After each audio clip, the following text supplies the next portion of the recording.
Our first speaker today is the newly elected Congresswoman for the 53rd Congressional District, Sara Jacobs. We are pleased to have you with us today, Sara. Sara is a third-generation San Diegan, a graduate of Columbia University with a Bachelor of Art degree and Master's in International Affairs from Columbia University. Before joining the Congress, she was a scholar in residence at the Joan B. Kroc School of Peace. She worked at the United States Department of State and also worked for the United Nations and UNICEF. She is also the head and founder of a nonprofit, San Diego for Every Child, the coalition to end child poverty. She is, at 31, the youngest member of the current 117th Congress. She is serving as a freshman to the House Democratic Steering Committee and sits on the House Committee on Foreign Affairs.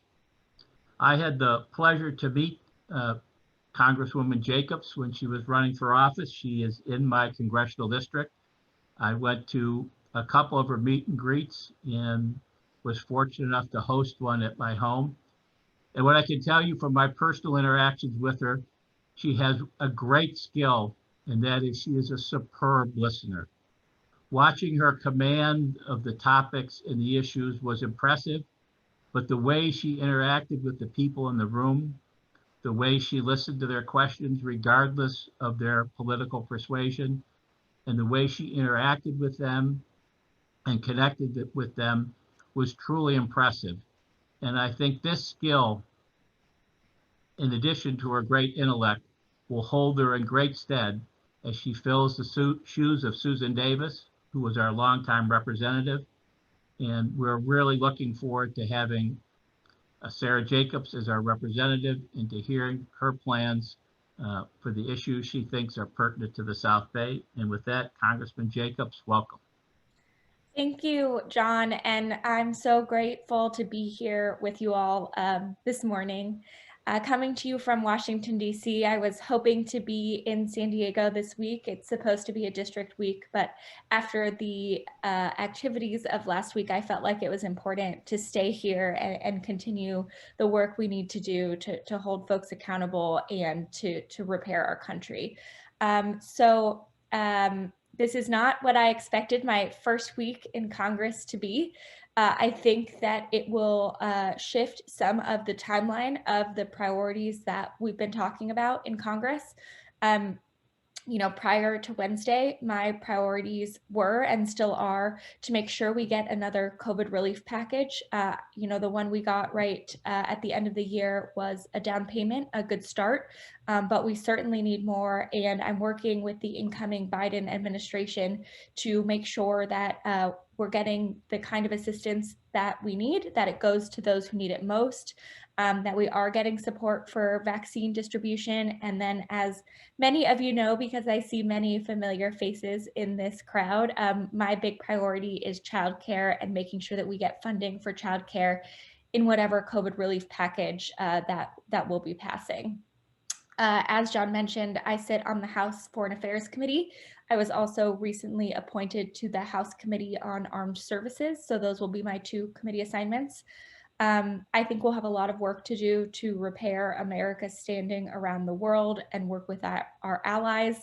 That's true in the transatlantic relationship, in our relationship with the UN, and also true, obviously, with our relationship just to the south with Mexico.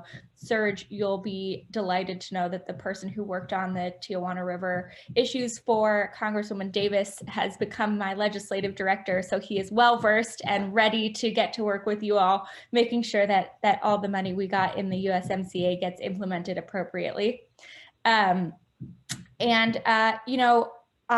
My background is in post-conflict stabilization in conflict zones. I was actually in the House gallery on Wednesday when the attack happened. I had to hide under my seat with a gas mask on. I could hear the mob just behind me in the glass doors, knocking on them, and heard the gunshots and the flashbangs, and eventually evacuated. And as soon as I got back to my office later in the day with my team, we decided it was important to call for impeachment and to call for accountability. That's because of my background working in these issues.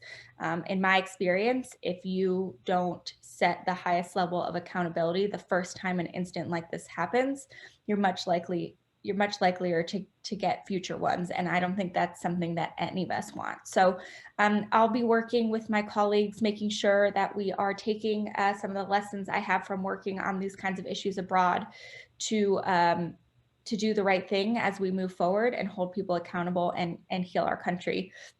Many of you already know Jessica Meyer. I am delighted that she has agreed to stay on with my team. She will be my deputy chief of staff, managing all things San Diego. So we really want to be as involved as possible. Jessica or someone from our team will try and attend all of your meetings. I've got 750,000 constituents, give or take. So we do try and be everywhere all the time. Many of you who know me already know that that's true, but we also could really use your help to flag for us when things come up that need our attention, because we just can't physically be or virtually be everywhere with such a big district. So with that, I'm happy to take some questions. And again, really happy to be here with you all. And thank you. I know this has been a really difficult time for small businesses and for the EDC, having to help all of them through. And I'm really grateful for all of the work that you all did, and really proud of the way that South County has been able to, make it through this time, even being the ones hit the hardest with both the unemployment and COVID-19. So thank you. Well, thank you, Sarah. I'm sure there are plenty of questions, so go ahead and speak up if you have a question for the Congresswoman.